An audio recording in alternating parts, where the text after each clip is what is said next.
We live in an age obsessed with speed, shortcuts, and quick fixes.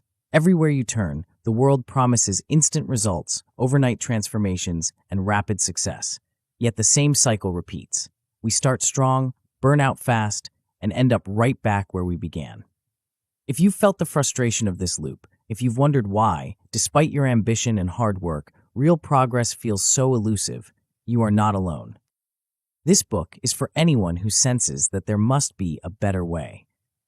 Maybe you've tried to make changes in your life, whether at work, in your health, or in your relationships, only to slip back into old habits when things get hard or boring. Maybe you're tired of feeling stuck, jumping from one new idea to the next, always hoping the next thing will finally work. Slow power is a new approach.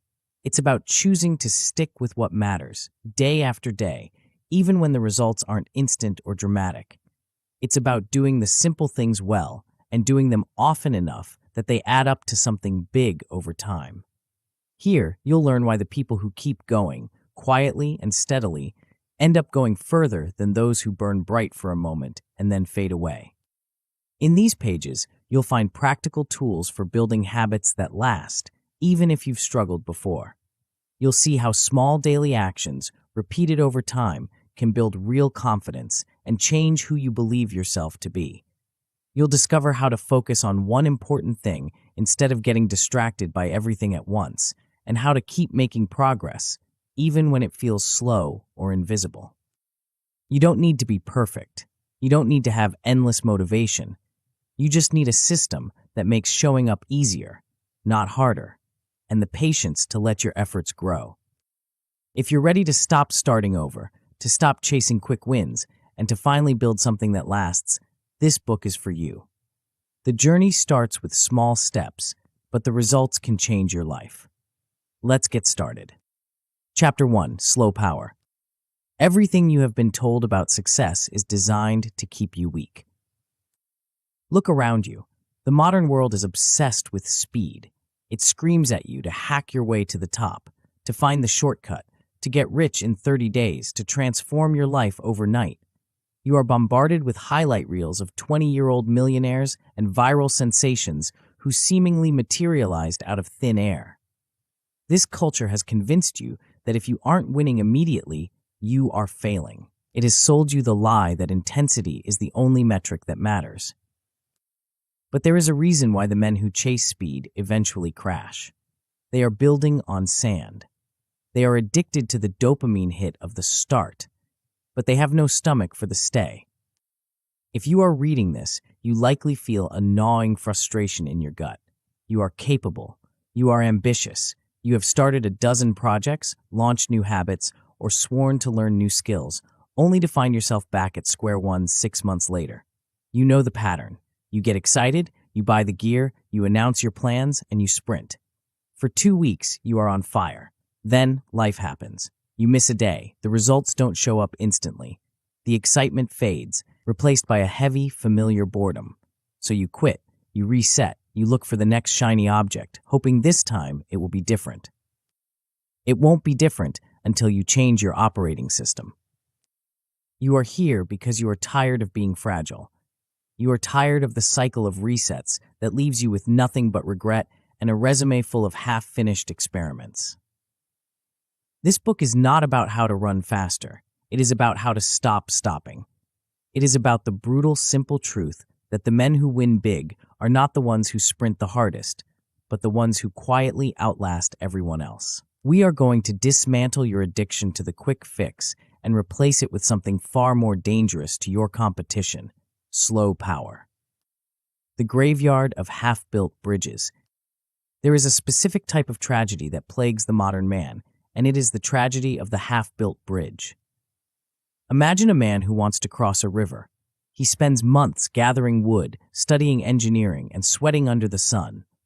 He builds the bridge halfway across the water, but then he looks at the distance remaining, feels the fatigue in his shoulders, and decides the bridge is taking too long. He sees a different spot downriver that looks easier. So, he abandons his half-built structure and moves to the new spot. He starts over. He builds another bridge halfway, gets tired, gets bored, and moves again. 10 years later, this man has worked harder than anyone else.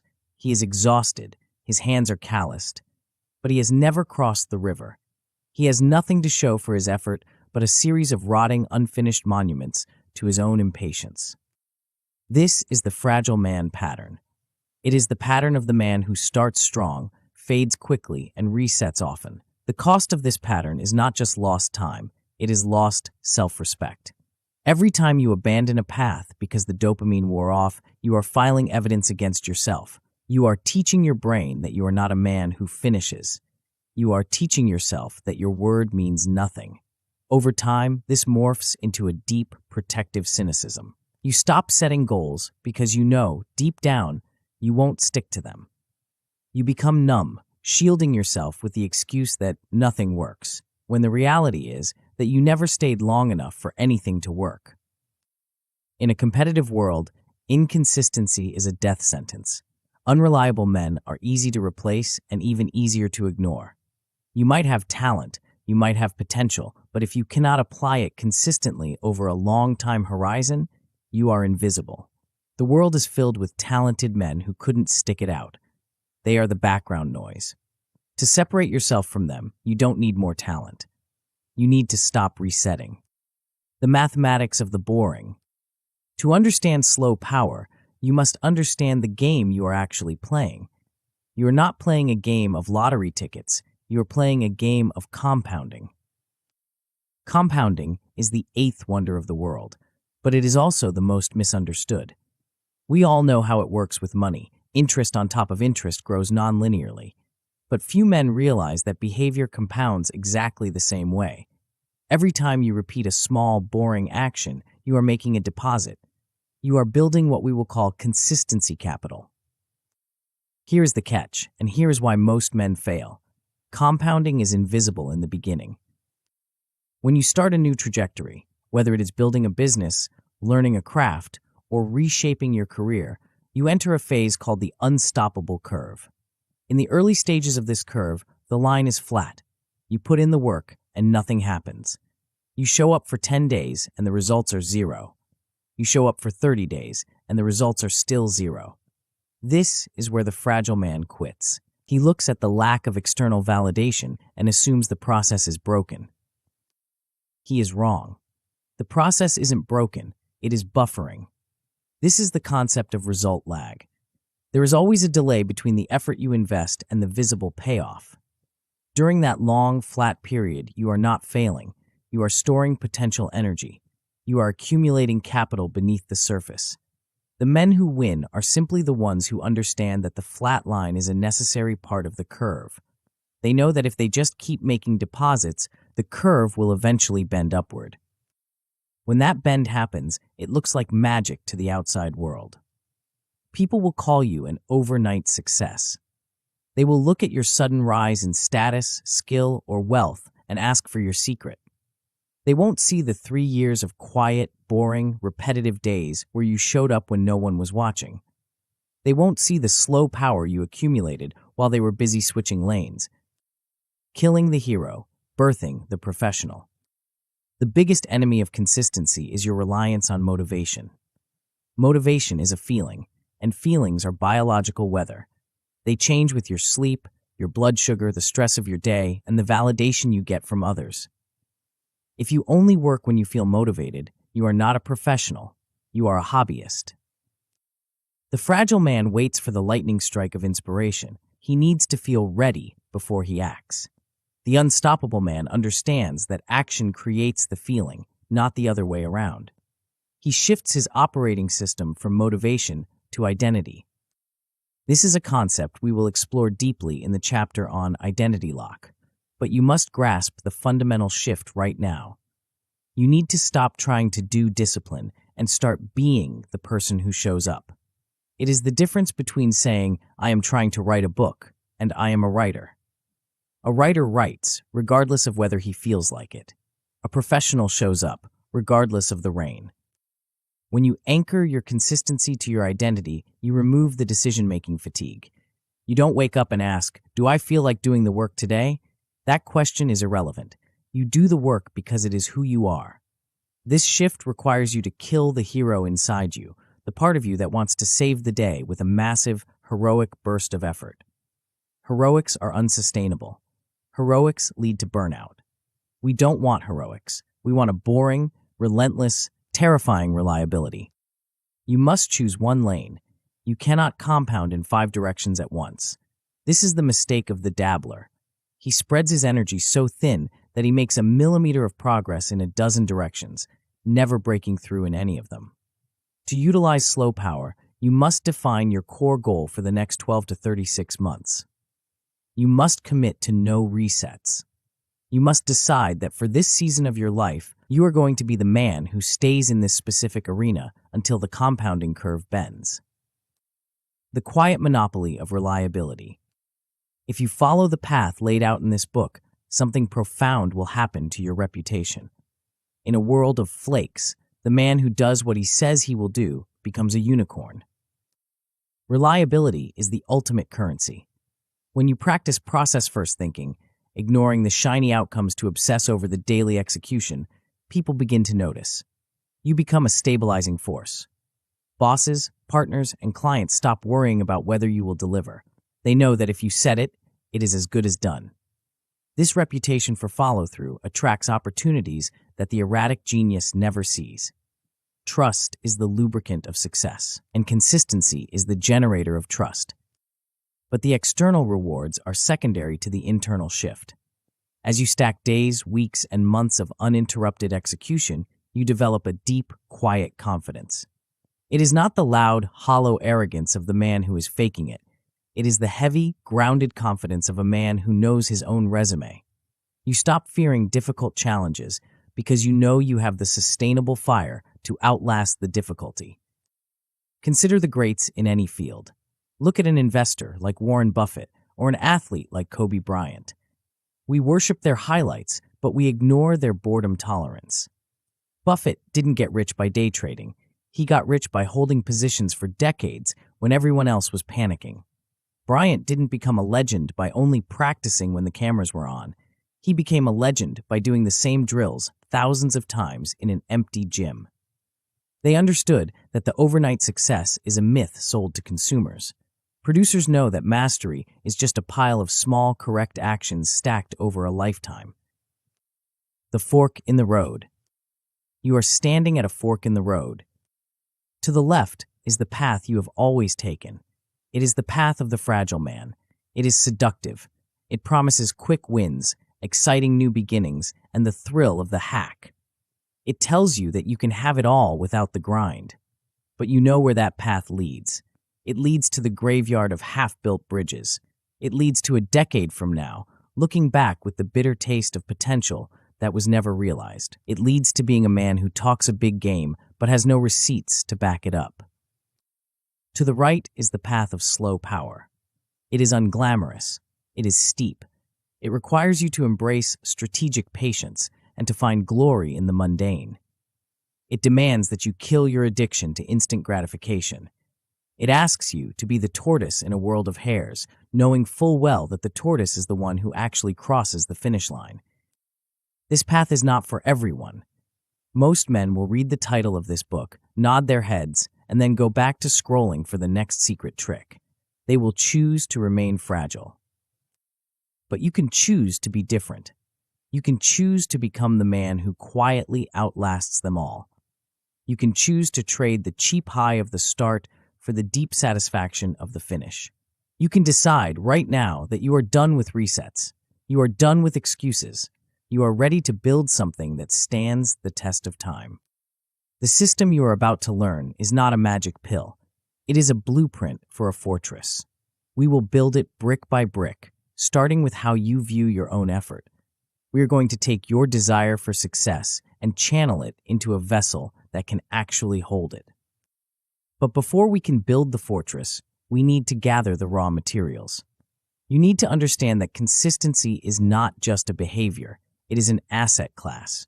It is something you accumulate, something you hoard, and something you invest. Most men treat their effort like pocket change, spending it on whatever catches their eye. You are going to learn to treat it like wealth.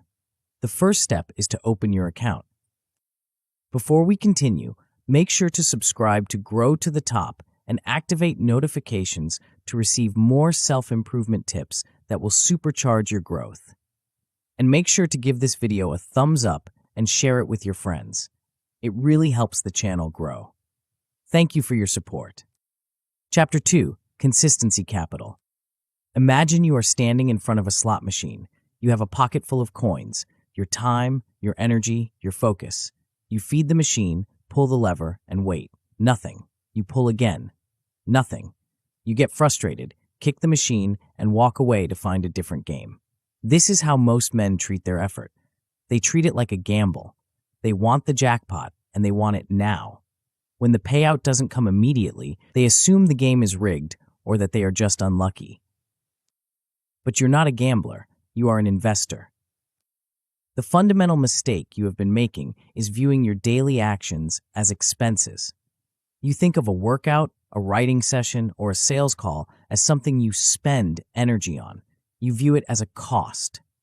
This perspective is wrong. Every time you show up and do the work, you are not spending, you are depositing. You are putting equity into a high-yield account that the rest of the world ignores. We are going to change your relationship with effort. We are going to stop looking for the lottery ticket and start building what I call consistency capital. The only currency that matters. Talent is cheap. The world is overflowing with talented men who are broke, frustrated, and invisible. Intelligence is common. There are geniuses on every street corner who cannot finish a single project. If talent and intelligence were the primary drivers of success, the smartest and most gifted men would always win. They don't. The men who win are the ones with the deepest pockets of consistency capital. Think of this capital as a stockpile of trust, skill, and capacity that you accumulate silently over time. When you do the work on a day when you feel tired, you make a deposit. When you finish a task instead of procrastinating, you make a deposit. At first, the account balance looks pathetic. You have 10 days of work logged. It feels insignificant. You look at the rich guys, the ones with the viral hits or the massive exits, and you feel poor. But here is the secret that the impatient man never learns. Consistency capital compounds. Just like money in an interest-bearing account, your actions grow non-linearly. The first 100 deposits barely move the needle.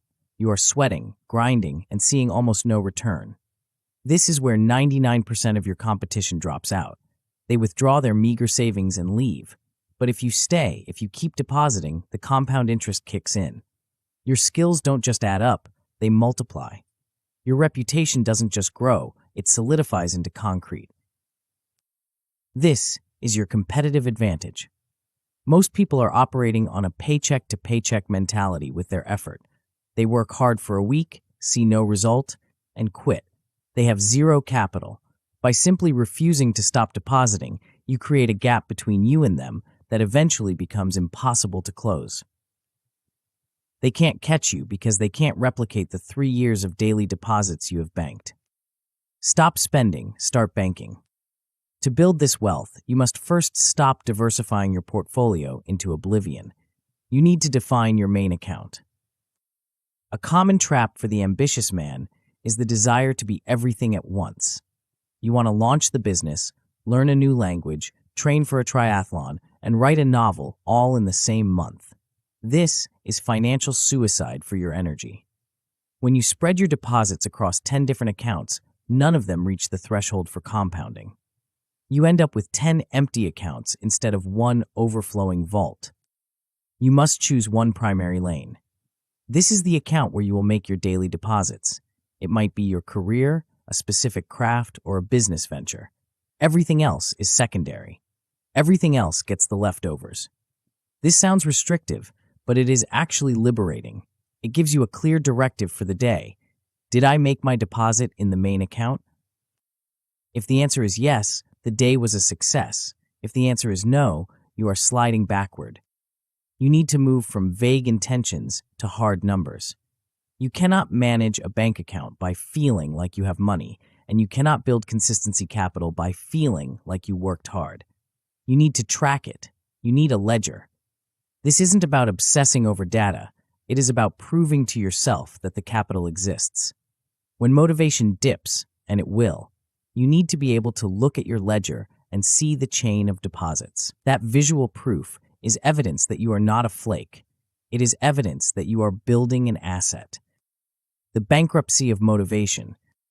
Let's dismantle the biggest myth in the industry of self-improvement, the idea that you need to feel motivated to act. Waiting for motivation to do your work is like waiting to find money on the street before you invest. It's a strategy for the destitute. Motivation is a biological reaction to external stimuli. It is fleeting, unreliable, and entirely out of your control. If your consistency depends on your mood, you are already bankrupt. The wealthy man invests whether the market is up or down. The unstoppable man deposits whether he is excited or bored. You must decouple your action from your emotion. This is the shift from emotion-driven effort to system-driven effort. A system doesn't care how you feel. A system only cares if the lever was pulled. When you rely on a system, you remove the daily negotiation. The amateur wakes up and asks, "Do I feel like doing this today?" The professional wakes up and looks at the ledger. The ledger says a deposit is due, so he makes the deposit. The feeling follows the action. You don't run because you feel good because you ran. You don't write because you're inspired, you get inspired because you started writing.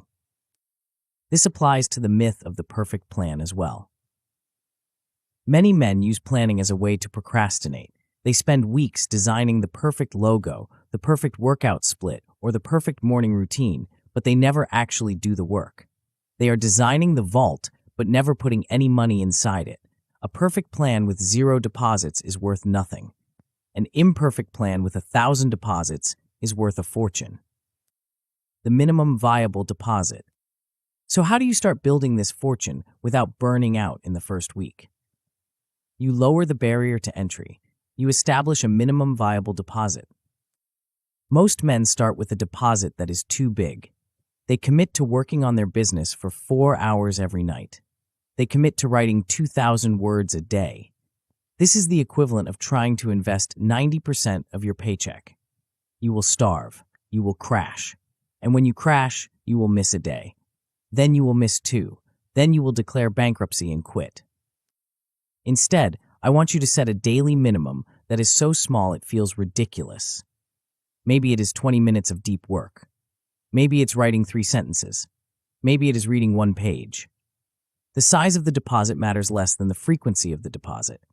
We are trying to establish the habit of banking, not the habit of heroism.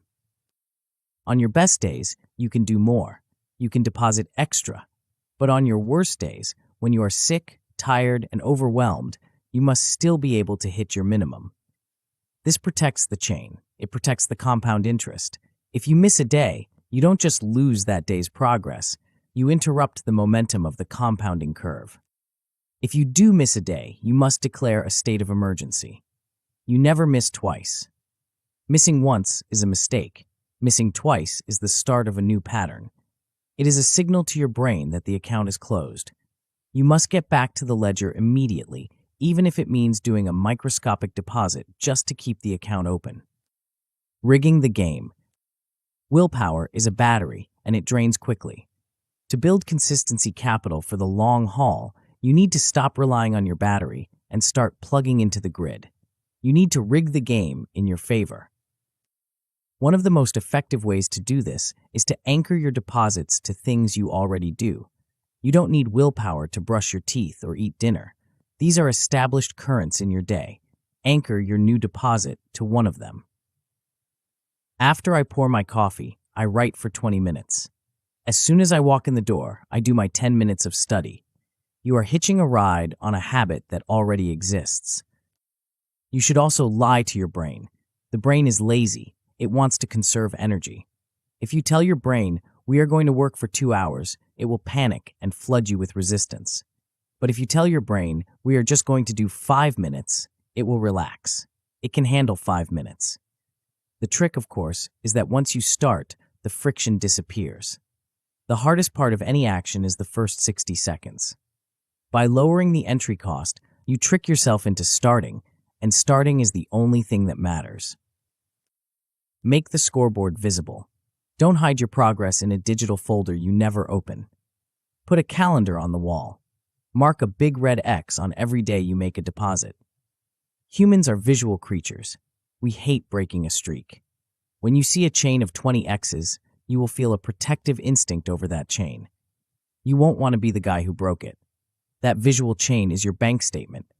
It shows you that you are getting richer in capacity, even if the external world hasn't paid you yet. The wealth of the boring.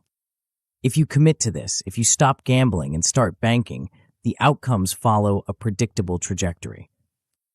First, you will stabilize.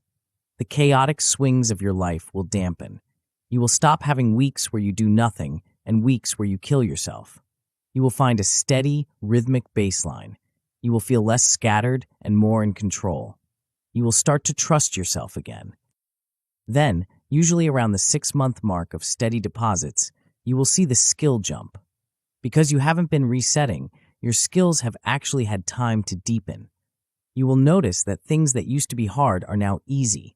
You are faster, sharper, and more effective. People will start to ask you how you got so good. They will think you found a shortcut. You will know you just paid the price. Eventually, this leads to leverage. When you have a massive stockpile of consistency capital, you have options. You have a body of work. You have a reputation. You are no longer begging for opportunities. Opportunities are looking for the guy who can actually deliver. You become the unstoppable man, not because you are loud, but because you are inevitable. The crash. But be warned, there are threats to your capital. The most dangerous threat is your own ego. After a few weeks of consistency, you will feel good. You will feel invincible. You will be tempted to triple your deposit size. You will want to add 3 new habits. You will want to speed up. Do not do it. This is inflation. It devalues your currency. If you overcommit, you will burn out and you will crash. Stick to the minimum. Aim for streaks, not records. You will also face the threat of boredom. There will be days when the work feels pointless. You will wonder why you are doing this. You will see a new, shiny opportunity that looks much more exciting than your boring daily deposit. This is the siren song of the reset. It is trying to lure you back to the starting line. When this happens, look at your ledger. Look at the capital you have built. Do not throw it away for a cheap thrill. However, there is a deeper problem. You can build the bank, you can fill the vault with gold, and you can track every penny. But a bank is only as secure as the person holding the keys. If you still see yourself as a gambler, eventually you will find a way to blow the money. You can force yourself to make deposits for a while using willpower and tricks, but if your internal operating system contradicts your actions, the system will collapse. To make consistency capital permanent, you have to change something fundamental. You have to change the lock on the vault. You have to stop acting like a consistent man and actually become him. The next step isn't about what you do, it's about who you are. Chapter 3, Identity Lock. You are a liar. I don't say that to insult you. I say it because it is the only logical explanation for your past. How many times have you looked yourself in the mirror and promised, with genuine emotion, that you were going to change? You swore that this time was different. You swore you would write the book, build the business, or master the skill. You meant it. You felt the conviction in your chest. And then 3 weeks later, you stopped. Why? Were you lying then, or are you lying now? The answer is uncomfortable. You were telling the truth about your desire, but you were lying about your nature. You were trying to force a behavior that contradicted who you believe you are. You were a man who sees himself as inconsistent, trying to act like a man who is consistent. You were fighting a war against your own operating system, and the operating system always wins. Most men think the solution to inconsistency is more willpower. They think they need to grit their teeth harder. But willpower is a finite resource. It is a muscle that gets tired. Identity, however, is infinite. Identity is not something you do. It is something you are. You don't need willpower to be who you are. You just are. If you want to stop resetting and start compounding, you have to stop trying to do discipline. You have to undergo a fundamental shift in how you perceive yourself. You need to install an identity lock. The invisible script running your life. Human beings have a desperate biological need for internal consistency. We need our actions to match our self-image. When they don't, we experience a psychological pain called cognitive dissonance. It is a mental friction, a buzzing anxiety that tells you something is wrong. Imagine a man who believes deep down that he is just not a morning person. If he tries to wake up at 5 a.m. to work on his craft, his brain screams at him. Every cell in his body resists. He might do it for a few days using brute force, but the tension is unbearable. His action, waking up early, is fighting his identity. I am a night owl, lazy. Eventually, the tension snaps the rubber band. He sleeps in. And the moment he sleeps in, he feels a wave of relief. Why? Because his action finally matches his identity again. He has returned to equilibrium. Now, consider the opposite. Imagine a man who believes with absolute certainty, I am an athlete. If this man misses a workout, he doesn't feel relief. He feels agitation. He feels off. His skin crawls. He feels the cognitive dissonance not when he does the work, but when he misses the work. He will go to the gym at midnight if he has to, just to resolve the tension and get back in alignment with who he is. This is the state of identity lock. It is the point where not doing the work becomes more painful than doing it. The reason you have failed in the past is that you were trying to change your output without changing your software. You were trying to borrow the habits of a high performer while keeping the identity of a slacker. You were wearing a costume. Eventually, the costume gets heavy and you take it off. To achieve slow power, the behavior cannot be a costume. It must become your skin. The ballot box of the soul. So how do you change your identity? You can't just stand in front of a mirror and chant affirmations. Your brain is too smart for that. It knows you're bluffing. You cannot think your way into a new way of acting, but you can act your way into a new way of thinking. View every action you take as a vote. Every time you choose the easy path, you cast a vote for the identity of the fragile man. Every time you procrastinate, you cast a vote for the identity of the dreamer who never executes. Over the years, you have cast thousands of votes for these identities. That is why they feel so strong. That is why I'm just lazy feels like a fact. It isn't a fact, it's just an election result. But the polls are still open. To install an identity lock, you need to start casting votes for the new man. This connects directly to the consistency capital we discussed in the previous chapter. Those small daily deposits are not just building a result, they are proving a point. When you sit down to work for 20 minutes, even though you are tired, you are casting a vote that says, I am the man who shows up. The first time you do it, your brain will doubt you. It will say, no, you're not. You're the guy who quits. But then you do it again tomorrow, another vote, and the next day, another vote. Slowly, the pile of votes for the new identity starts to grow. The cognitive dissonance begins to shift. Your brain looks at the evidence, the undeniable reality of your actions, and it has to update its file on you. It starts to say, well, I guess we are the kind of person who does this. This is why the minimum viable deposit is so crucial. If you try to cast a massive vote, like working for 8 hours straight, you will likely fail, and that failure becomes a vote for your old identity.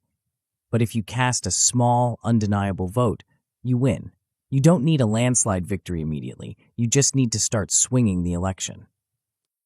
The language of the unstoppable. As you begin to cast these votes, you must also audit your language. The words you use to describe yourself are the code you are writing into your own psyche. Most men use the language of obligation.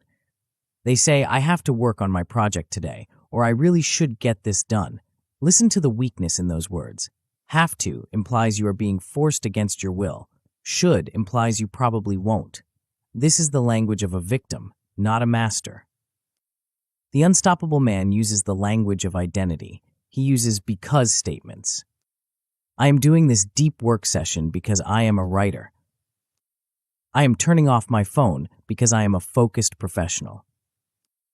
When you frame the action as a logical consequence of who you are, you remove the debate. You aren't deciding whether to do it, you are simply acting out your nature. You must also be ruthless with the self-sabotage that masquerades as humility. How often do you joke about being a mess or a disaster? You might think you are being self-deprecating or funny, but your subconscious mind doesn't have a sense of humor. It takes everything literally. If you constantly tell people, "I'm terrible with time management," you are giving your brain a direct command to be terrible with time management. You are reinforcing the very identity lock you are trying to break. Stop it. You don't have to walk around bragging, but you must stop insulting yourself. If you struggle with consistency, don't say "I'm inconsistent." Say, "I am currently building the skill of consistency." Speak about your struggle as a temporary state, not a permanent trait. The imposter syndrome gateway. There is a phase in this process that feels terrible, and I want to warn you about it so you don't retreat when it hits. It is the imposter phase. When you first start applying identity lock, when you start saying, "I am a professional," and casting your small votes, you will feel like a fraud.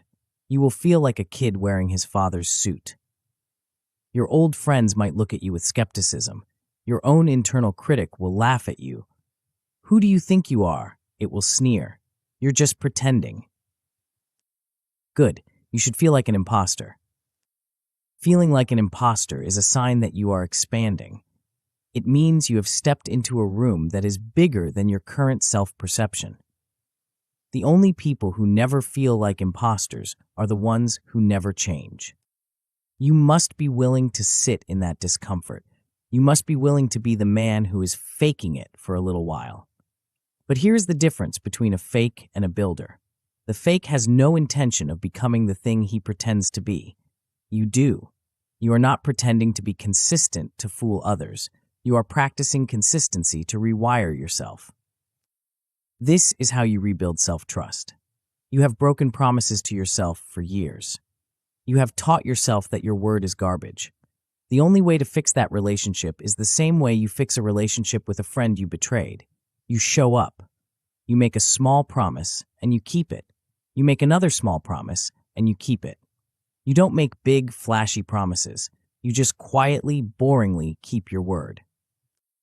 Over time, the imposter feeling fades, replaced by a solid, quiet knowledge. I said I would do it, and I did it. That is the foundation of slow power.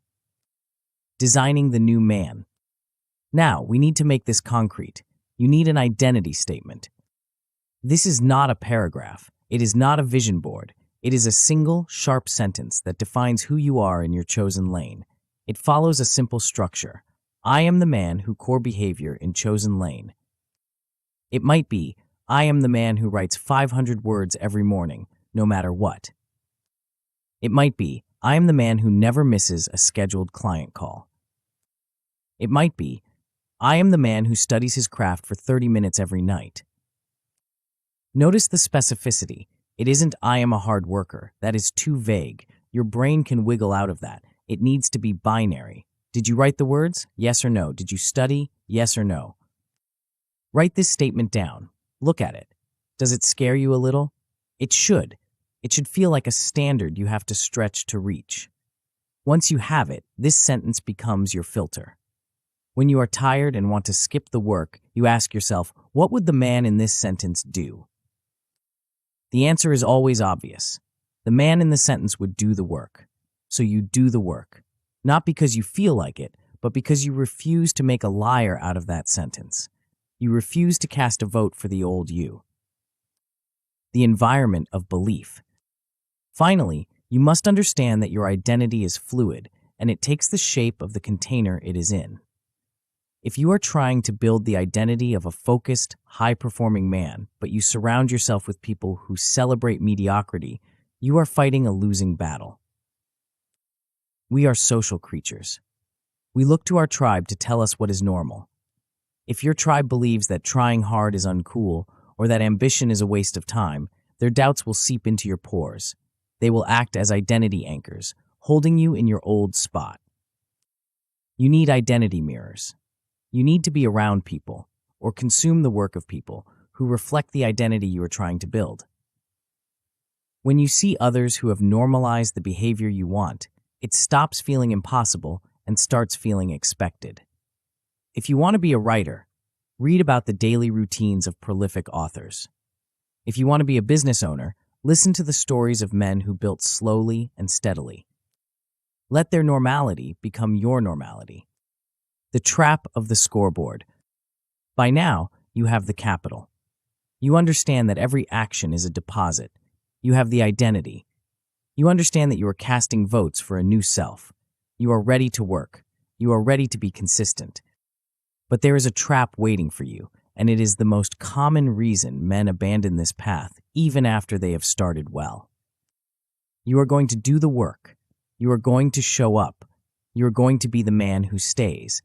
And then you are going to make a fatal error. You are going to look at the results. You will check the view count. You will check the bank balance. You will check the applause. And you will see that despite your new identity and your consistent deposits, the external world hasn't clapped yet. The silence will be deafening. And in that silence, a new doubt will creep in. You will think, I'm doing everything right. Why isn't it working? The answer lies in understanding that you are looking at the wrong thing entirely. You are obsessed with the scoreboard when you should be obsessed with the game. To become truly unstoppable, you must learn to ignore the outcome and fall in love with something else entirely. Chapter 4. Process First. You are addicted to the scoreboard. It is the first thing you look at when you wake up and the last thing you check before you sleep. You refresh the analytics page. You stare at the bank balance. You count the likes, the views, the sales, the words written. You are obsessively measuring the output of your life, hoping that if you stare at the numbers hard enough, they will move. And when they don't move, or worse, when they dip, you panic. You question your worth. You question the plan. You assume that because the score didn't change today, you failed today. This emotional volatility is exactly why you are exhausted. You are trying to drive a car by staring exclusively at the rearview mirror. It is time to stop looking at the score and start looking at the play. The shift we are making in this chapter is from outcome addiction to process obsession. Most men judge their day by what they got. Did I get the client? Did I get the praise? Did I get the result? The unstoppable man judges his day by what he did. Did I run the process? Did I execute the plan?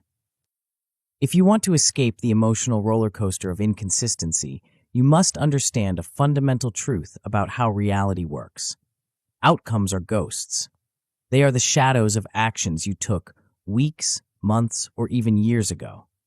If you chase the ghost, you will always be empty-handed. If you tend to the machine that creates the ghost, you will eventually have everything you want. The rearview mirror trap. In the world of performance, there are two types of metrics: lagging indicators and leading indicators. An outcome is a lagging indicator. Your current body weight is a lagging indicator of how you moved and slept for the last 6 months. Your bank balance is a lagging indicator of the value you created and the offers you made 90 days ago. The problem is that these indicators arrive late. There is a time gap, a lag between the work and the evidence of the work. When you obsess over lagging indicators, you are reacting to the past. If the number is low today, feeling bad about it is useless because the actions that caused that number happened weeks ago. Conversely, you might have had an incredible week of work, perfect focus, high intensity, 0 distractions, but the scoreboard hasn't updated yet. If you judge yourself by the scoreboard, you will feel like a failure precisely when you are succeeding. This is why you quit. You put in the effort, the lagging indicator didn't move, and you decided the effort was wasted. Process is a leading indicator. It is the only thing happening in real time. It is the number of calls made, the hours of deep work completed, the pages written, the reps performed. These are predictive. If the leading indicators are healthy, the lagging indicators are mathematically guaranteed to follow eventually. When you switch your focus to process first, you gain immediate emotional stability. You stop letting the world dictate your mood. You can have a day where the results are terrible, The client said no. The algorithm buried your post. But if you executed your process perfectly, you go to bed feeling like a winner. You detach your self-worth from the uncontrollable and attach it to the controllable. The architect of micro wins. To live this way, you cannot just work hard. You need a machine. You need to design a set of actions that are so clear and binary that you cannot lie to yourself about whether you did them. We call this micro wins architecture. The goal is to break your massive, terrifying ambition down into tiny, winnable games that you play every single day. First, you must identify the high-leverage actions in your lane. In any pursuit, there are a million things you could do, but only 2 or 3 things that actually move the needle. If you are a writer, the high-leverage action is writing words. It is not designing your book cover, it is not arguing on social media, and it is not organizing your desk. If you are in sales, it is outreach. If you are a craftsman, it is practice. You need to be ruthless here. Most of what you call work is actually procrastination disguised as productivity. It is administrative fluff designed to make you feel busy without exposing you to the risk of failure. Strip it away. Find the 1, 2, or maybe 3 actions that directly generate value. Once you have these actions, you must turn them into a routine. A routine is simply a process that has been automated by structure. You decide when, where, and how long. You take the decision-making out of it. You don't find time for these processes. You build your life around them. They are the big rocks in the jar. Everything else is just sand. Finally, you measure them with a binary metric. Did I do it? Yes or no? There is no I kind of did it. There is no I thought about it. There is no partial credit in slow power. You either ran the process or you didn't. This binary clarity is painful at first, but it is the only way to build true accountability. When you can look at a checklist and see a row of yes checks, you build a fortress of evidence that you are on the right path, regardless of what the scoreboard says. The myth of the magician. There is a pervasive myth that structure kills creativity and that process destroys freedom. You hear this from the amateurs who believe that high performers are magicians who just wing it on talent and inspiration. They say, I don't want a rigid routine. I want to be spontaneous. I want to visualize my success and let it flow. This is a lie. Visualization without process is just daydreaming. It is a drug. You sit on your couch, close your eyes, and imagine the applause. Your brain gives you a hit of dopamine as if you actually achieved something, and then you open your eyes and you are exactly where you were before. Visualization is a tool to support process, not to replace it. You visualize the work, not just the trophy. The truth is that process creates freedom. When you have a system that handles the essentials, when you know exactly what you need to do to maintain your trajectory, you don't have to carry the mental load of constant worry. You don't have to wonder if you're doing enough. You know you are doing enough because you ran the process. Look at the elite in any field. The musician who plays a solo that sounds like pure liquid emotion didn't just feel it in the moment. That solo is the result of 10,000 hours of rigid, boring scales. The entrepreneur who seems to have a knack for deals has a rigorous process for evaluating risk. What looks like magic from the outside is always, without exception, the result of a brutal adherence to process on the inside. Reverse engineering the machine. So how do you build this machine? You start at the end and work backward. Look at the outcome you defined in Chapter 1. Now, ask yourself, what are the metrics that reflect progress toward this? If you want to write a book, the metric is words written. If you want to build a client base, the metric might be proposals sent. Now go one step further. What is the daily action that drives that metric? If the metric is proposals sent, the daily action is prospecting for leads. If the metric is skill mastery, the daily action is deliberate practice. List these actions. Pick the top one, maybe the top 2. Do not pick 10. If you have 10 priorities, you have 0 priorities. Now, create a checklist. It can be physical paper, a whiteboard, or a digital note. It should be unglamorous. It should list your 1 to 3 non-negotiable processes for the day.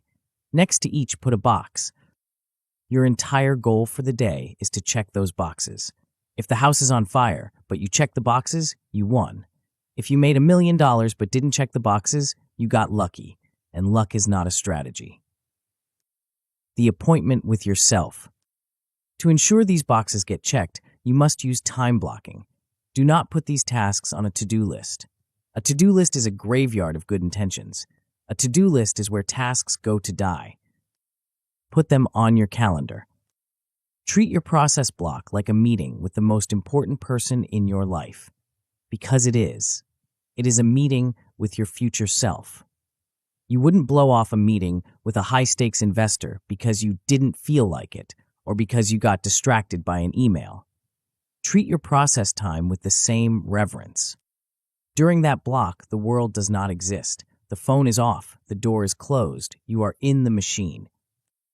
A powerful trick to keep the machine running is next step planning. At the end of your process block, do not just stand up and walk away. Take 30 seconds to write down exactly where you are starting tomorrow. Start writing at the paragraph about X. Call Mr. Smith first. This eliminates the friction of the cold start. When you sit down tomorrow, you don't have to waste energy wondering what to do. The instructions are already there. You just sit down and obey the previous day's orders. The boredom of mastery. If you execute this correctly, you will achieve something that feels strange at first: boredom. Your days will become predictable. The chaos will subside. You will wake up, run your process, check your boxes, and go to sleep. There will be no drama. There will be no frantic all-nighters to catch up. There will just be the rhythmic thrum of the machine, producing output day after day. This is the danger zone for the dopamine addict. You will be tempted to break the machine just to feel something. You will want to complicate the process. You will think, this is too simple. I need a better app, a more complex system, a new strategy. Resist this urge. Complexity is the enemy of execution. Complexity is a hiding place. It feels sophisticated to have a 12-step morning routine and a color-coded project management system, but often that complexity is just a wall you build to keep yourself from doing the actual work. Keep it stupidly simple. The simpler the process, the less likely it is to break under stress. You want a process you can run when you have the flu. You want a process you can run when your heart is broken. You want a process that is robust, not fragile. The invisible wall. If you follow the guidance of this chapter, you will stop looking at the scoreboard. You will find satisfaction in the checkmark. You will build a routine that is ironclad. You will be doing the work, day in and day out. And then something frustrating will happen. You will do everything right. You will run the process perfectly for weeks. You will stack your consistency capital. You will lock in your identity, and the results will flatline. You will look at the lagging indicators, and they will mock you. They won't move. In fact, they might even go down. You will feel a rising panic. You will think the machine is broken. You will think you are broken. You will want to scream at the universe, I did the work. Where is the reward? This is the moment where most men break. This is the moment where the process-first mentality faces its ultimate test. You have built the engine, but now you are driving through the desert, and the destination is nowhere in sight. You are about to encounter the most dangerous beast in the journey of slow power. It is not laziness. It is not distraction. It is the silence of the world when you are shouting your best work into the void. To survive this silence, you need a new weapon. You need to understand the warped physics of time. You need to learn how to wait without waiting.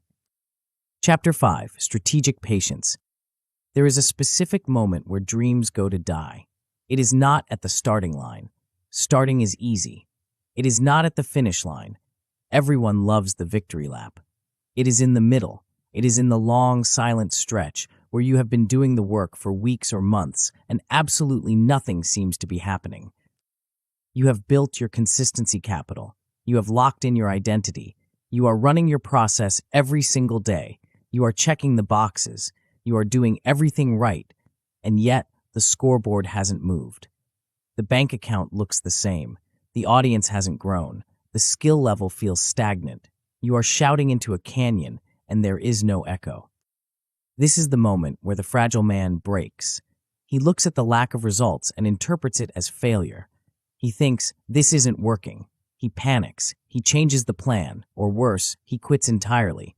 He walks away right before the miracle happens. You are going to learn to do the opposite. You are going to learn how to survive the silence. You are going to learn that this silence is not a sign that you are broken. It is a sign that you are building. This is the discipline of strategic patience. The great filter. The reason so few men become unstoppable is not because they lack talent or drive. It is because they do not understand the physics of progress. We are taught from a young age that effort is linear. You study for an hour, you learn a chapter, you work for a day, you get paid for a day.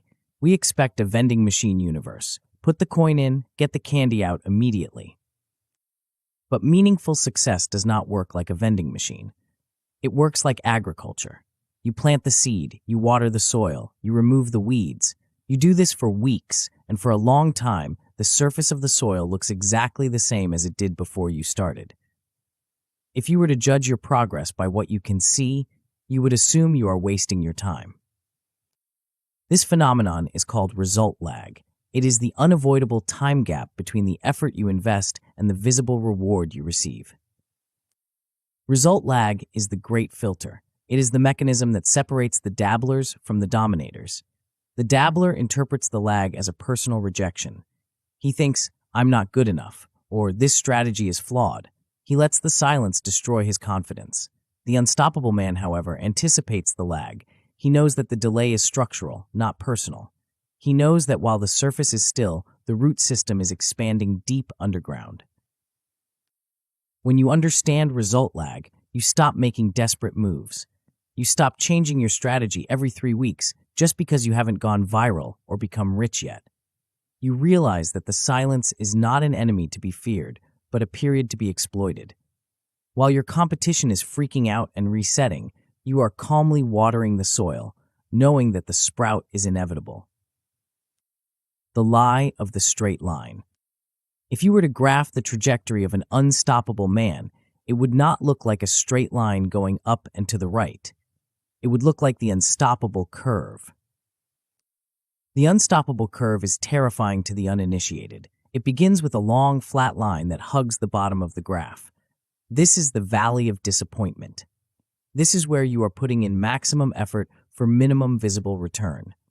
You are working harder than you ever have, and your results are barely registering. This flat line can last for months. In some crafts, it can last for years. This is where the concept of overnight success comes from. The world only sees the end of the curve. They see the moment the line suddenly shoots vertical. They see the bestseller, the championship, the acquisition. They don't see the 3 years of flatlining that preceded it. They don't see the writers like J.K. Rowling or the entrepreneurs like Elon Musk existing in the flatline, looking like failures to the outside world, yet refusing to move. You are likely somewhere on that flat line right now. You are in the accumulation phase. You are stacking deposits of consistency capital that haven't compounded yet. The danger is that you will misread the geometry of your own life. You will think that because the line is flat, you are standing still. You are not standing still. You are compressing a spring. Every rep, every session, every day you show up during the flat line adds tension to that spring. The longer the flat line, the more violent the eventual release. The men who quit during the flat line release all that tension for nothing. They walk away, leaving potential energy on the table. Strategic patience is the ability to keep compressing the spring when your arms are tired, trusting that the physics of compounding will eventually take over. The illusion of the dead end. One of the most painful experiences in this journey is the plateau. You will hit periods where, despite your best efforts, you stop improving. Your numbers freeze. Your skills seem to cap out. It feels like you have hit a wall. The amateur hates the plateau. He fights it. He tries to force his way through it with intensity, and when that fails, he assumes he has reached his genetic limit. The master loves the plateau. He understands that a plateau is not a dead end, it is a loading zone. When you are learning a complex skill or building a complex system, your brain and your business need time to consolidate. You are taking in new data, new patterns, and new stress. If you kept growing linearly forever, you would break. The plateau is your system's way of saying, hold on, let me stabilize this new level before we go higher. During a plateau, your external results might be flat, but your internal efficiency is skyrocketing. You are doing the same work with less effort. You are refining the neural pathways. You are smoothing out the friction. This is why you must stop judging your day by the outcome. If you are in a plateau, the outcome will be boring. But if you look at the process, you will see that you're becoming sharper, faster, and more consistent. Reframing the plateau as a training camp rather than a prison changes everything. It allows you to relax into the work. It allows you to focus on quality rather than panic. You stop asking, are we there yet? And start asking, am I refining the craft? Mapping the void. You cannot rely on vague hope to get you through the lag. You need a map. You need to intellectualize the timeline so that your emotions don't hijack the car. I want you to build a lag map for your current lane. Look at your primary goal. Now look at the reality of that industry or skill. How long does it actually take to become dominant? If you're starting a business, the lag might be 2 years. If you're building a physique, the lag might be 6 months. Write these timelines down. Create a contract with yourself that says, I expect nothing visible for the first X months. This map is your shield. When you are 3 months in and you feel like a failure, you look at the map. The map says, you are here. You are supposed to be here. This is the flat line. It neutralizes the panic. It turns the unknown void into a known territory. You must also change how you track your wins. If you only track external wins, money, applause, status, you will starve during the lag. You need to create a plateau journal. In this journal, you track the invisible wins. Did you handle a stressful situation better than you would have a year ago? That is a win. Did you sit down to work with zero resistance? That is a win. Did you notice a subtle nuance in your craft that you were blind to last month? That is a win. These are the leading indicators we discussed in the previous chapter. They are the tremors before the earthquake. By logging them, you prove to your brain that movement is happening, even if the world can't see it yet. You feed your confidence with internal data, making you immune to the lack of external validation. The pivot protocol. There is a question that haunts every consistent man. What if I am just being stubborn? What if I am walking down a dead-end road? This is a valid fear. Consistency in the wrong direction is just a faster way to crash. But the problem is that most men decide to pivot based on pain, not data. They have a bad week, they feel discouraged, and they decide the strategy is broken. They change course to relieve their anxiety. This is emotional flailing, not strategic pivoting. Strategic patience requires you to set rules for when you are allowed to quit or change direction. You must separate the decision from the mood. You need a pivot protocol. A pivot protocol is a rule you set in advance. It sounds like this. I will execute this strategy for 6 months without questioning it. On the first day of the 7th month, I will look at the data and decide whether continue or pivot. During those 6 months, you are a soldier. You do not question the orders. You do not look for the exit. You just march. When the review date comes, you become a general. You look at the objective reality, the metrics, the feedback, the hard data. If the data says the path is dead, you pivot, but you do it with a clear head, not a breaking heart. This rule saves you from the daily existential crisis. It frees you to be fully engaged in the work because you know there is a scheduled time to worry about the big picture later. The calm of the long game. When you integrate strategic patience into your operating system, you become dangerous. You become the man who cannot be rattled. While your competitors are frantically chasing trends, trying to find the hack that will skip the line, you are moving with a terrifying slowness. You are not rushing. You are not desperate. You know that the curve is coming. You know that the lag is temporary. This calmness impacts everything. It makes you a better negotiator because you are willing to walk away and wait. It makes you a better leader because you don't transmit anxiety to your team. It makes you a better partner because you are not bringing the roller coaster of your career home to the dinner table. You begin to view time differently. You stop seeing it as an enemy that is running out. You start seeing it as an ally that is compounding your efforts.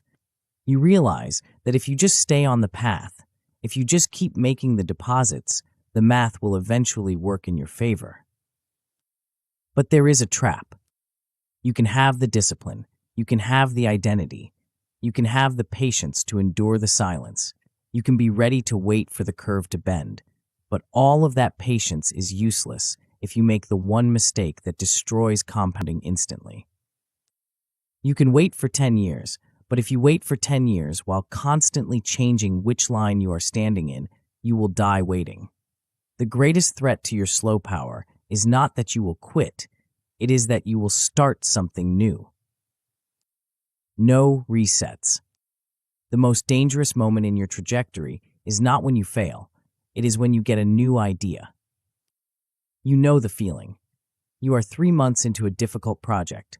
The initial excitement has worn off. The work has become a grind. The results are lagging, and you are deep in the valley of the plateau. Then suddenly, lightning strikes.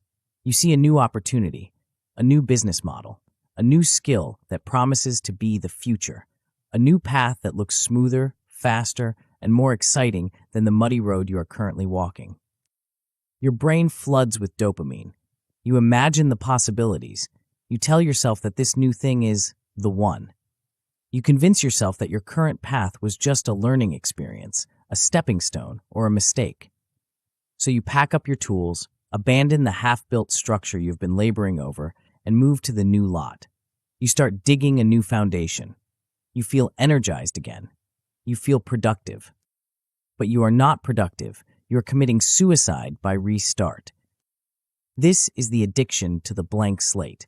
It is the belief that the start is where the magic happens. But the start is not where the magic happens. The start is where the noise happens. The magic happens in the depth. The magic happens in the compounding.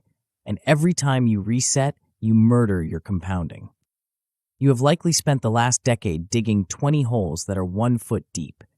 You have worked yourself to exhaustion, yet you have hit no water. You have nothing to show for your sweat, but a landscape scarred with abandoned beginnings. Meanwhile, the man who dug 1 hole 20 feet deep is drinking fresh water. He didn't work harder than you. He just refused to move. We are going to put an end to this cycle. We are going to implement a rule that will feel restrictive at first, but will eventually become the source of your greatest freedom. The rule is simple: no resets. The mathematics of the reset. To understand why resetting is so destructive, you have to look at the math of compounding again. Compounding is backloaded. The massive gains, the exponential curve, only happen at the end of a long period of continuity. Imagine you have a snowball. You are rolling it down a very long hill. For the first 100 yards, the snowball is small. It picks up snow slowly. It takes effort to push it, but as it gets bigger, its surface area increases. It picks up more snow with every revolution. By the time it reaches the bottom of the hill, it is an avalanche, crushing everything in its path. Now, imagine the man who loves resets. He pushes the snowball for 50 yards. It's getting a little heavy. He looks over and sees a better hill. He stops, leaves his snowball there to melt, walks over to the new hill, packs a fresh handful of snow, and starts over. He does this every 50 yards. He is always pushing. He is always sweating, but he never creates an avalanche. He spends his entire life pushing a fist-sized ball of snow at the top of the hill. This is the trend hopper trap. Every time you switch lanes, you reset your consistency capital to 0. You reset your reputation to 0. You reset your skill, compounding to 0. You might carry over some general wisdom, but the specific leverage you were building is gone. You are trading a potential avalanche for a fresh handful of snow over and over again.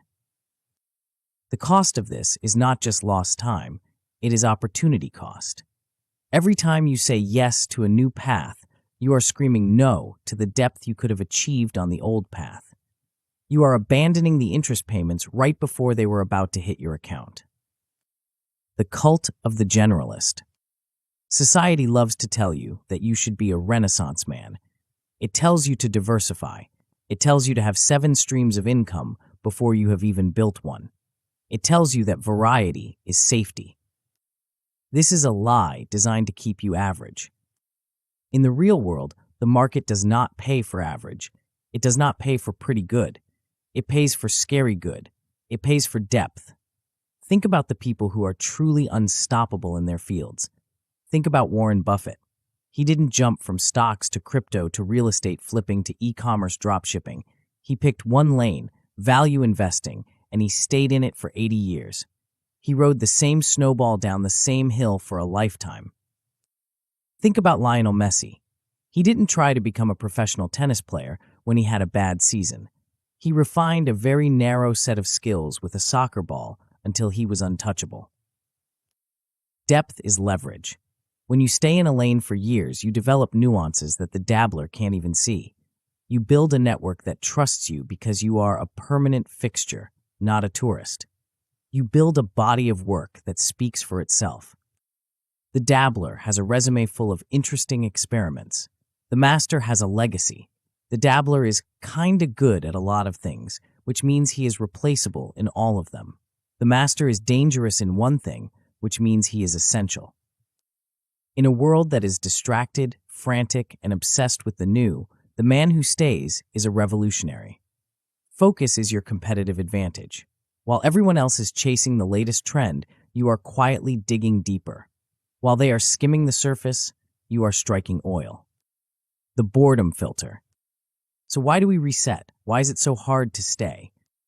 Usually, it is because we hit the boredom barrier. We confuse boredom with a signal that we are on the wrong path. We think that if we were truly passionate, or if this was truly our destiny, it would feel exciting all the time. This is a childish view of mastery. Boredom is not a sign that you should quit. Boredom is a filter. It is the gatekeeper that protects the elite levels of success from the tourists. If it were exciting all the time, everyone would do it. The fact that it is boring is exactly why it is valuable. When you feel bored, you are likely in the plateau we discussed in the last chapter. The amateur feels boredom and switches lanes to find a new dopamine hit. The pro feels boredom and doubles down on the process. He realizes that boredom is just the sensation of mastery settling in. You might also reset because of FOMO, fear of missing out. You see your friend making money in a new industry. You see a headline about a booming sector. You feel like you are being left behind. You think, I'm stuck here doing this old thing while everyone else is getting rich over there. This is an illusion. You are seeing their highlight reel. You are not seeing the years of work they put in or the risks they are taking. And more importantly, you are forgetting that by chasing them, you are becoming a follower. The unstoppable man does not follow trends. He anchors himself in his lane and lets the world come to him. The parking lot protocol. To stop the cycle of resets, you need a system to handle new ideas. You are an ambitious man. You will always have new ideas. Your brain is a problem-solving machine. We don't want to kill your creativity, but we must quarantine it so it doesn't infect your focus. You need to declare your primary lane. This is a contract you sign with yourself. You state clearly, for the next 12 to 36 months, my primary focus is X. This is your main account. This is where 80% of your energy goes. This is the snowball you are pushing. Then you need to implement the parking lot protocol. When a new, shiny idea hits you, a new business idea, a new hobby, a new project, you do not act on it. You do not buy the domain name. You do not start the Instagram page. You do not tell your friends. You write it down in a specific list called the parking lot, and then you apply a mandatory 30-day delay. You tell yourself, this is a great idea. I will review it in 30 days. If it is still a hell yes in 30 days, I will consider how to fit it in without breaking my primary lane. If the excitement has faded, I will delete it. You will find that 90% of your life-changing ideas die in the parking lot. The dopamine wears off, and you realize it was just a distraction. The parking lot saves you from yourself. It allows you to capture the idea without letting it derail your compounding. The hell yes or no. When you review your parking lot, or when you are presented with any new opportunity, you must use a ruthless filter. It is either a hell yes or it is a no. There is no maybe. There is no, I'll try it and see. Maybe is a leak in your boat. Maybe drains your energy and clutters your mind. If an opportunity does not make you jump out of your chair, if it does not align perfectly with your primary lane, the answer is no. This applies to side projects as well. You are allowed to have hobbies. You are allowed to have side interests, but they must have strict boundaries. They cannot cannibalize the energy needed for your primary lane. If your side hustle is making you too tired to perform in your main career, the side hustle has to go. You cannot serve two masters. You must also audit your focus regularly. Once a quarter, look at where your time actually went. Did it go to the primary lane, or did it leak out into a dozen small, meaningless tasks? Be honest. If you find leaks, plug them. Recommit to the lane. The man who stays. If you follow this rule, if you refuse to reset for a year, 2 years, 3 years, you will experience a shift in how the world perceives you. At first, people might think you are stubborn. They might ask why you are still doing that thing when everyone else has moved on. But as the months pass and your depth increases, their skepticism will turn into respect. You will start to see the fruits of depth. You will finish projects. You will have a portfolio. You will have a track record. You will be the guy who actually launched the product, wrote the book, or built the physique while they are still talking about their plans for next year. You will become the guy in your lane. When someone needs an expert in your field, your name will be the first one that comes up. Why? Because you are the only one who is still there. You are the last man standing. This is the ultimate payout of no resets. You gain the power of inevitability. By simply refusing to leave, you eventually inherit the kingdom. But there is a physical reality we must address. You can have the focus. You can have the discipline to stay in the lane. You can have the parking lot protocol in place. But even the most focused man is a biological organism. You have limits. If you try to push that snowball with maximum intensity every single hour of every single day, your body will rebel. Your mind will shatter. You don't just need to stay in the lane. You need to survive the journey. You need a way to burn without burning out. You need to learn how to manage the fire. Chapter 7, Sustainable Fire. You are currently operating like a pyromaniac. You treat your ambition like a can of gasoline and your energy like a match. When you get inspired, you pour everything you have onto the pile and light it up. The flames roar. The heat is intense. You work 16-hour days. You obsess. You grind. You tell everyone you are locked in.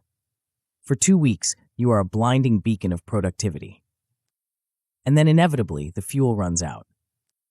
The fire dies as quickly as it started, leaving nothing but a pile of cold, wet ash.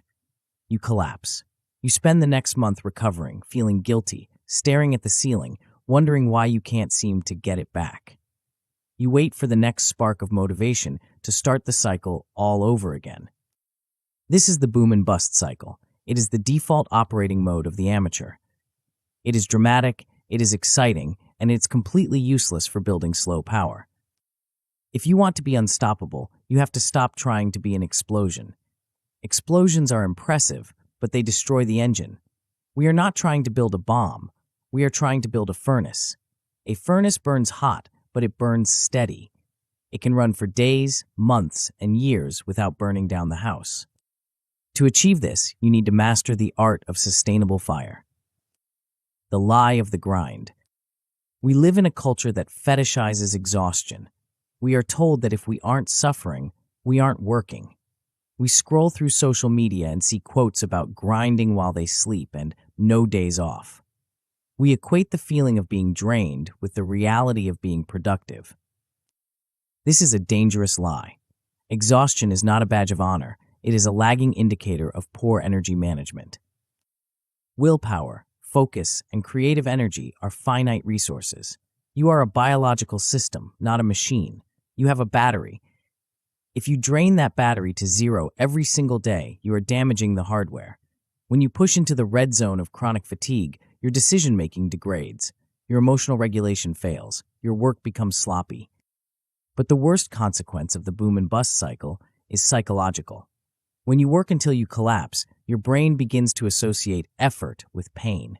It starts to fear your ambition. Deep down, your subconscious knows that the last time you got serious, it hurt. So, the next time you try to start, your brain floods you with resistance. It tries to protect you from your own lack of breaks. Sustainable fire is about finding a level of intensity that you can repeat. It is about asking yourself a different question. Instead of asking, "How much can I do today?" you must ask, "What is the most I can do today that I can also do tomorrow and the next day and the next year?" The ceiling and the floor. To operationalize this, we need to introduce a concept that will feel counterintuitive to your high achiever instincts. You already know about the floor, the minimum viable deposit we discussed in Chapter 2. The floor protects you on your bad days. But to build sustainable fire, you also need a ceiling. A ceiling is a hard limit on how much work you are allowed to do, even on your best days. Imagine you are writing a book. You wake up feeling incredible. The words are flowing. You feel like you could write for 10 hours straight. The amateur writes for 10 hours. He squeezes every drop of juice out of the lemon. He goes to bed feeling triumphant, but empty. The next morning, he wakes up with a work hangover. The well is dry. He stares at the blank page and hates it. The professional, operating with sustainable fire, has a ceiling. Let's say his ceiling is 3 hours of deep work. He hits the 3-hour mark, and he is still flowing. He feels great. He wants to keep going. But he stops. He stops mid-sentence if he has to. He walks away from the desk while he still has energy in the tank. This requires immense discipline. It is harder to stop when you are winning than it is to start when you are losing. Why does he stop? Because he is not managing today. He is managing tomorrow. By leaving a little bit of fuel in the tank, he ensures that he wakes up the next morning with momentum. He is eager to get back to it. He hasn't traumatized his brain with exhaustion. You need to set a weekly ceiling and floor for your chosen lane. Define the maximum number of hours you will allow yourself to work. When you hit that number, you are done. Go live your life. Recover. Let the subconscious mind work on the problems in the background. This constraint forces you to be efficient during your work hours because you know you can't just throw endless time at the problem. Friction management. Willpower is expensive. Environment is cheap. If you are relying on willpower to start your work every day, you are paying a consistency tax that is too high. Eventually, you will go broke. The goal of sustainable fire is to lower the tax. We do this through friction management. Friction is anything that stands between you and the execution of your process. It is the clutter on your desk. It is the phone notification that buzzes right as you sit down. It is the decision fatigue of not knowing where your files are. Think of your workflow like a river. If the riverbed is full of rocks, dams, and debris, the water has to fight to move forward. That fighting is wasted energy. If you clear the debris, the water flows naturally. You need to audit your environment. What is the friction that stops you from starting? If you want to practice guitar, but the guitar is in its case, in the back of the closet, under a pile of coats, the friction is too high. You have to spend 5 minutes just to get ready to start. On a low-energy day, that 5 minutes is enough to make you quit. But if the guitar is on a stand in the middle of the living room, ready to play, the friction is near zero. You can pick it up and play a chord before your brain even has time to object. This is not about being a neat freak. It is about being a strategist. You want to design your life so that the good behavior is the path of least resistance. You want to make it harder to fail than it is to succeed. Environment lock-in. Once you have removed the friction, you need to go one step further. You need to create environment lock-in. This means designing a physical space that triggers a specific mental state. Your brain is an associative machine. It links locations with behaviors.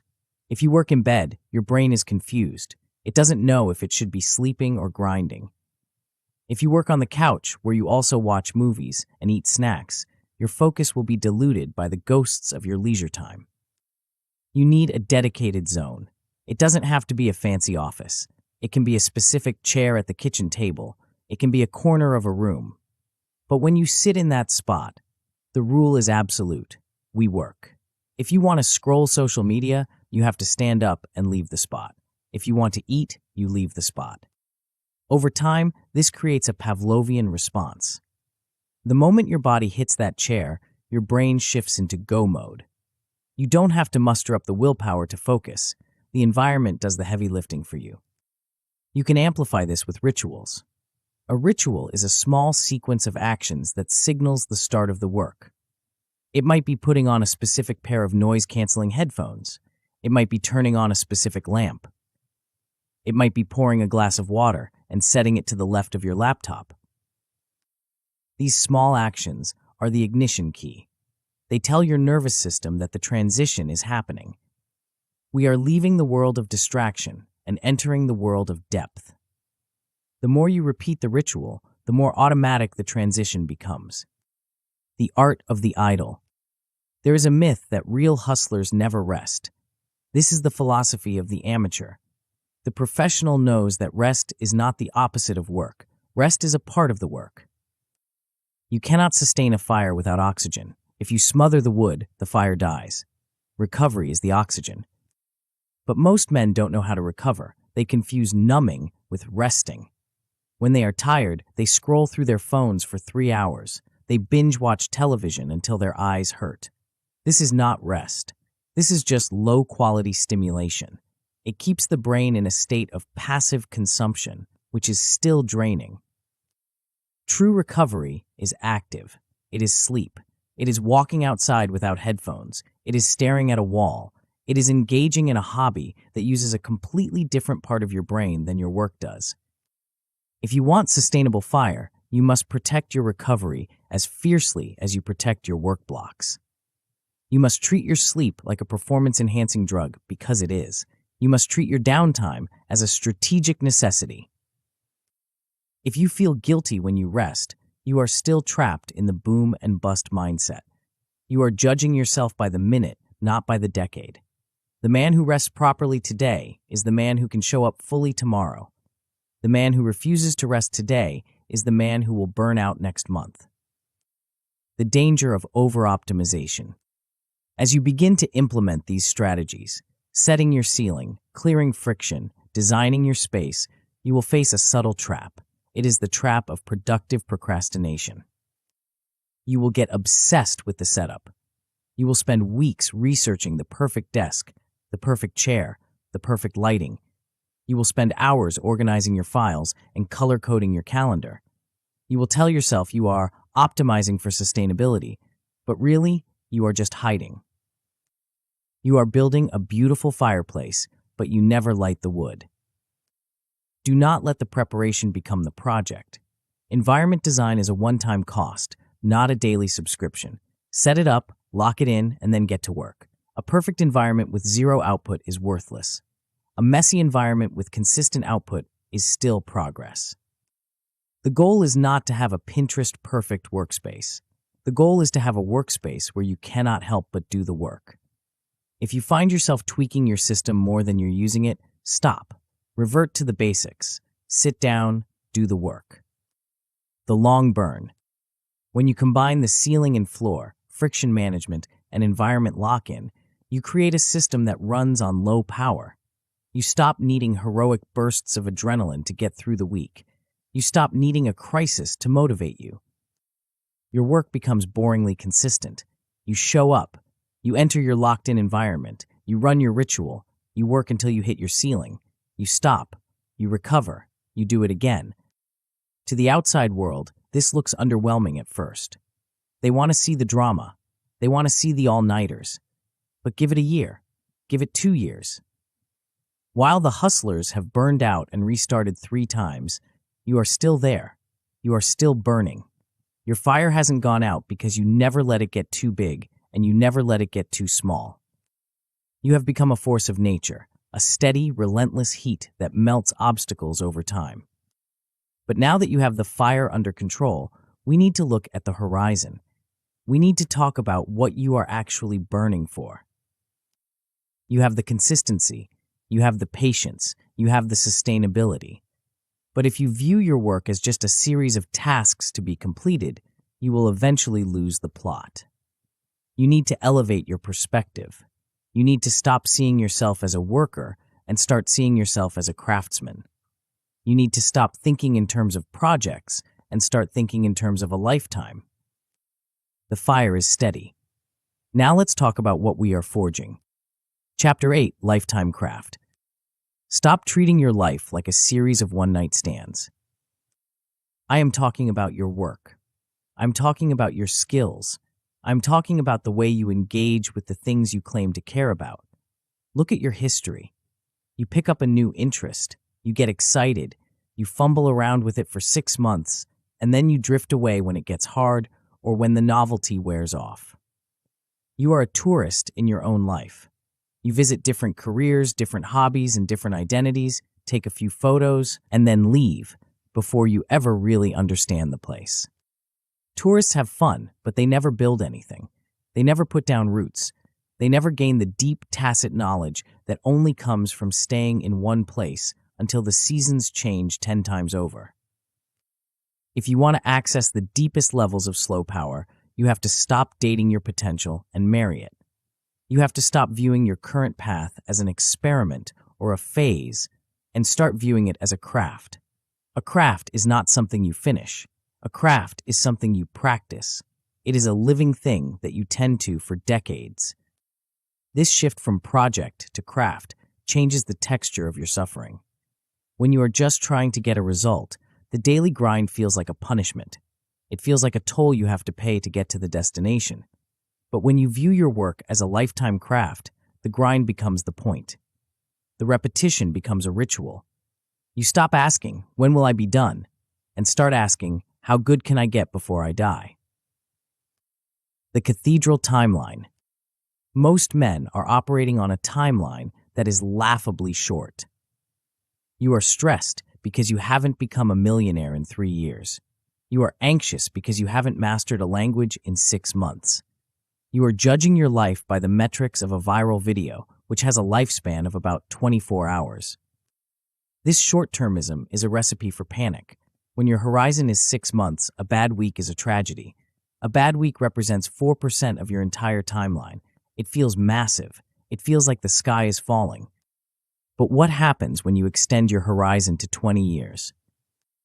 Suddenly, a bad week is a blip. It is a rounding error. It is statistically insignificant. When you adopt the mindset of lifetime craft, you are no longer building a shack that needs to be finished by Friday. You are building a cathedral that might take 40 years to complete. This long horizon thinking is the ultimate anxiety killer. It allows you to make smarter decisions. The man who needs to win now will cut corners. He will compromise his integrity. He will burn out his relationships. He will take risks that destroy him. The man who is building a cathedral doesn't cut corners because he knows he has to live inside this structure for the rest of his life. He places every brick with care, not because he is slow, but because he is serious. When you lengthen your timeline, you gain the ability to endure seasons of obscurity. You can handle being unknown. You can handle being broke for a while. You can handle the plateau. You know that these are just the early chapters of a very long book, and you are the one writing the ending. Practice versus performance. There is a critical distinction you must make between performing and practicing. Most men spend their entire lives performing. When you perform, you are trying to prove that you are good. You are trying to impress the audience, the boss, or the internet. You are hiding your mistakes. You are sticking to what you already know because you are terrified of looking foolish. Performance is about validation. Practice is the opposite.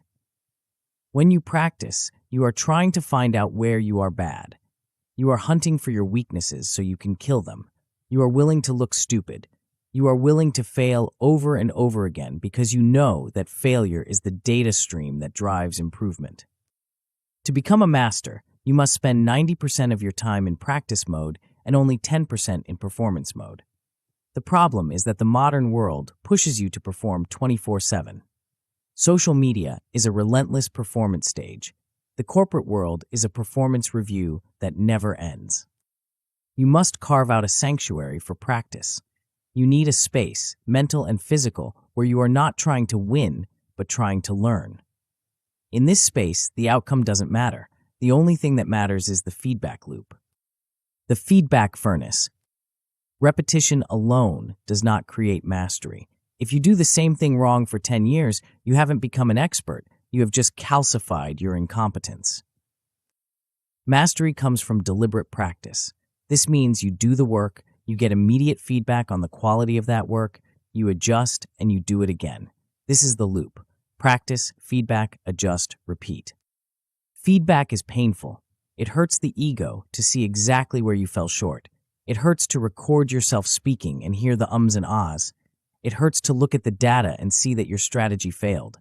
But that pain is the fuel of the craft. You need to design feedback loops into your life. You cannot rely on your own delusional assessment of how you are doing. You need objective mirrors. This could be a mentor who tells you the brutal truth. It could be hard metrics that don't lie. It could be a craft log where you ruthlessly analyze your own sessions. Without feedback, you are drifting. With feedback, you are steering. The craftsman craves the critique because the critique is the map to the next level. He doesn't take it personally, he takes it professionally. He knows that the feedback is not an attack on his worth, it is an attack on his inefficiency. The myth of the too late.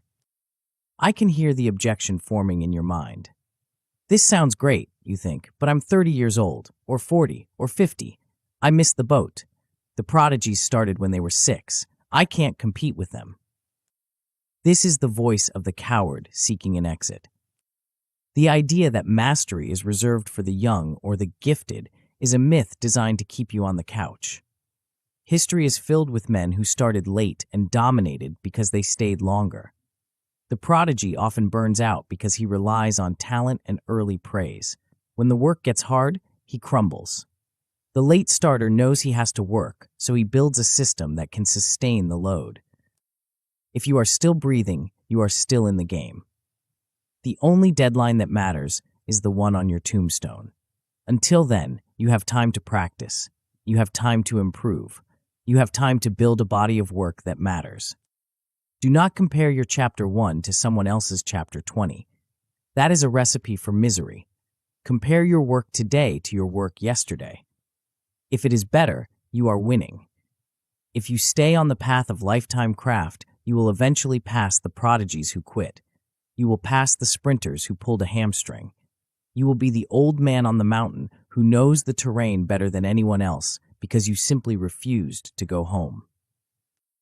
The 10-year story. To anchor yourself in this long game, you need a vision that is bigger than a quarterly goal. You need a 10-year story. I want you to sit down and write a description of the man you intend to be in 10 years. Do not write a list of things you want to buy. Do not write about cars or houses. Write about your craft. How good are you? What kind of problems can you solve? What is the quality of your output? Who respects you? What is your reputation in your field? Make it vivid. Imagine the weight of the mastery you will carry. Imagine the ease with which you will execute tasks that currently feel impossible. This story is your North Star. When you are having a bad Tuesday, when the friction is high and the motivation is low, you read this story. You remind yourself that you are not working for today's paycheck. You are working for that future man. You are sending him deposits of skill and character. This story transforms your daily boredom into a noble duty. You are not just typing words or making calls. You are forging a legacy. You are building the foundation for a version of yourself that will be unstoppable. The danger of the plateau. We talked about plateaus in the context of patience, but in the context of craft, they take on a different danger. The danger here is not that you will quit, but that you will settle. You will reach a point where you are good enough. You can do the job. You get paid. People stop complaining. The struggle fades. This is the okay plateau. Most men park here and die here. They spend the next 30 years coasting on the skills they built in their 20s. The true craftsman refuses to settle on the okay plateau. When things get too easy, he artificially introduces difficulty. He changes the constraints. He tries a harder variation. He seeks out a tougher critic. He knows that comfort is the enemy of growth. You must keep your curiosity alive. Curiosity is the antidote to the boredom of repetition. You have to remain fascinated by the nuances of your lane. You have to look at the same problem you've seen 1,000 times and ask, is there a better way to solve this? If you lose your curiosity, your craft becomes a job. And a job is something you try to escape. A craft is something you try to deepen. The legacy of the man who stayed. If you commit to this, if you adopt the lifetime craft mindset, you will end up with something far more valuable than success. You will have a legacy. Legacy is not about having your name on a building. It is about the impact of your quality. It is about the fact that you did things properly when no one was looking. It is about the standard you set for the people around you. When you treat your work as a craft, you dignify it, you elevate it, you become a signal in the noise. People are drawn to quality. They are starving for it in a world of cheap, disposable junk. When they encounter a man who cares, truly cares about the details, they respond with trust and respect. You will become a pillar. You will be the man who didn't sell out, didn't give up, and didn't chase the trends. You will be the man who built the cathedral. This is the ultimate promise of slow power. It is not just that you will get what you want, it is that you will become someone worth being. But we have one final step. We have covered the mindset, the strategy, the energy, and the timeline. We have all the components of the engine laid out on the floor of the garage. Now we need to assemble them. We need to turn the key. We need to integrate all of these separate ideas into a single cohesive way of living that you can execute starting the moment you put this book down. You are no longer just reading about consistency. You are about to become the unstoppable man. Chapter 9, Unstoppable Man. You are not the same man who opened the first page of this book. When we started, you were likely frustrated. You were tired of the cycle of excitement followed by collapse.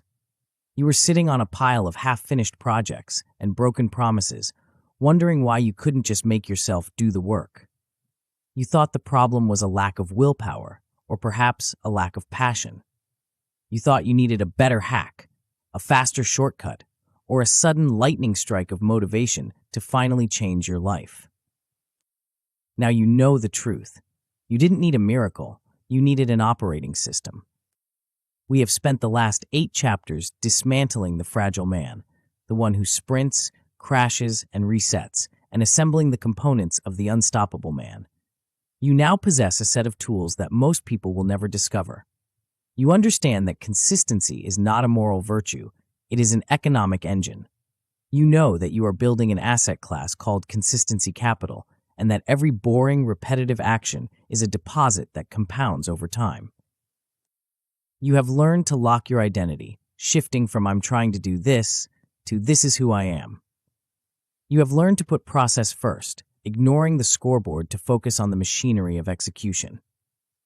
You have armed yourself with strategic patience, understanding that the silence of the plateau is not failure, but the necessary compression of the spring. You have committed to no resets, refusing to kill your compounding for the sake of novelty. You have learned to manage your energy with sustainable fire, and you have elevated your view to that of a lifetime craft. This is no longer just a theory, it is a complete integrated system. When these pieces lock together, they create a momentum that is impossible to stop. The death of drifting. The most immediate shift you will feel is a sense of profound relief. You are no longer waking up and wondering if you will be productive today. You are no longer at the mercy of your mood. The amateur wakes up and checks his emotional weather report to see if he can work. You wake up and check your process. This is true freedom. Freedom is not the absence of structure. Freedom is the absence of internal negotiation. Because you have installed this system, you are no longer drifting. Most men live reactively. They bounce from trend to trend, from crisis to crisis, pushed around by the winds of social media and peer pressure. They are passengers in their own lives. But you have taken the wheel. You have chosen a lane. You have defined your floor and your ceiling. You are designing your life with intent. This shift from passenger to driver changes your posture. You walk differently when you know exactly where you are going and exactly how you are going to get there. You stop looking for permission. You stop looking for validation. You simply execute the plan day after day with a quiet, terrifying certainty. The gravity of trust. As you live this way, you will notice a change in how the world treats you. Consistency creates gravity. People are naturally drawn to stability because stability is safe. In a world where everyone is flaking, ghosting, and pivoting, the man who stays is a lighthouse. Your friends, your family, and your colleagues will start to look at you differently. They will realize that your word is iron. If you say you will be there, you are there. If you say you will finish the project, it gets finished. This dependability is a superpower in relationships. Trust is not built on grand gestures. It is built on the accumulation of small, kept promises. By living the principles of slow power, you become a man who is safe to rely on. Your partner doesn't have to worry about your emotional volatility because you have mastered sustainable fire. Your team doesn't have to worry about you quitting when things get hard because you have mastered strategic patience. You become a stabilizing force in the chaos. You become the rock. And because you are grounded, you become easier to respect and easier to love. You are not bringing the drama of the boom and bust cycle into your home. You are bringing the calm of the long game. The man with receipts. For years, you may have felt like an imposter because your reality didn't match your ambition. You talked a big game, but you had nothing to show for it. That ends now. The unstoppable man does not deal in potential, he deals in proof. By following the path of slow power, you are building a body of work. You are stacking receipts. Every day you execute your process, you are creating evidence. Over months and years, this evidence accumulates into something undeniable. You will finish the book, you will launch the business, you will build the physique, you will master the skill. This body of work speaks for you. You won't have to tell people you are good. Your track record will scream it. You won't have to beg for opportunities. Opportunities will hunt you down because the world is desperate for people who actually finish things. This is the difference between the man who has great ideas and the man who has a legacy. Ideas are cheap. Execution is rare.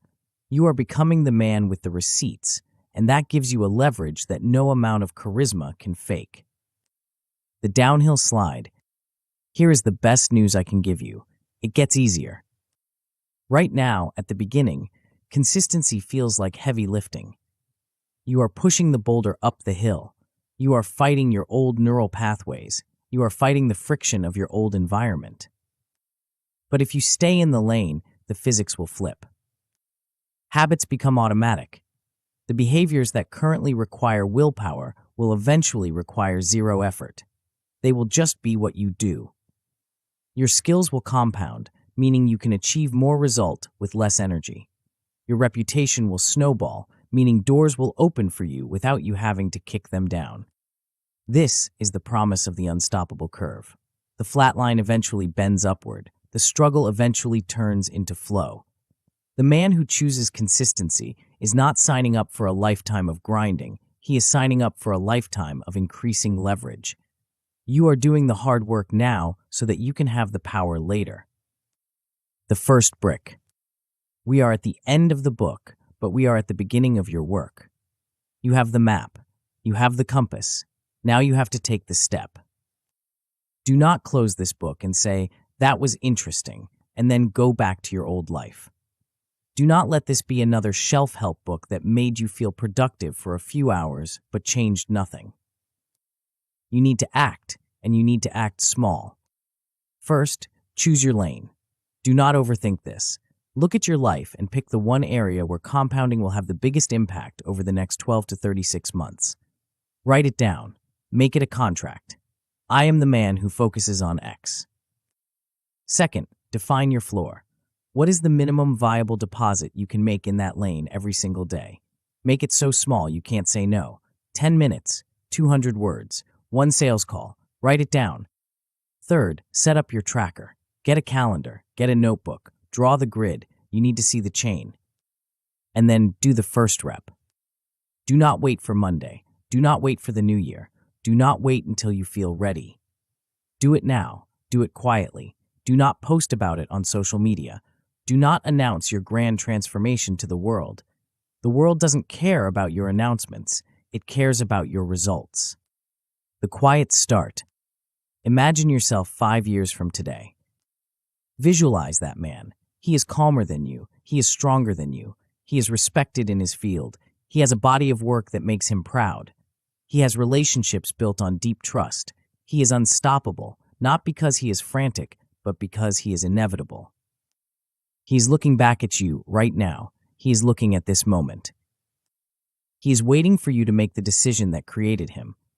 He is waiting for you to stop looking for the magic pill and start laying the bricks. He knows that the only difference between his life and your life is the accumulation of boring, unsexy, consistent days. Most men will never meet that version of themselves. They will stay on the hamster wheel of quick wins and constant resets. They will chase the noise until they are old and full of regret.